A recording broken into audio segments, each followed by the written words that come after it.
احنا كده خلاص خلصنا كل فلوسنا، نصرف منين بقى؟ ايوه والله خلصنا كل فلوسنا، بس انا عندي فكرة حلوة اوي. عارفة البنت سير الرخمة؟ لا انا مش قادرة اتحمل امسها ده. طب اسمعي للاخر، احنا هنفضل نستفزها وبكده بقى ونخليها تشتري لنا على حسابها. يلا بينا. يلا بينا. بقولك ايه يا سؤال، ده مكة تشتري لنا حاجات.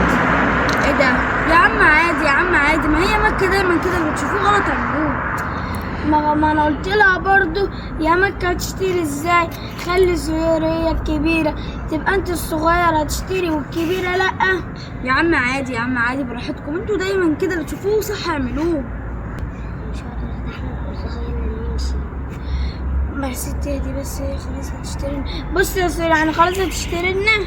يا عم عادي يا عم عادي، اشتري لكم فيها ايه يعني؟ مع انك انت كل مره يعني بتروح تجيب زي اللي مكة بتجيبه ما بتجيبش زيي. ماشي يلا بينا بقى، يلا مش قدام، يلا انا هشتريكوا بفلوسي. دي فضحتنا يا عم عشان تشتري لنا بفلوسنا. نعمل ايه بقى؟ يلا قدام.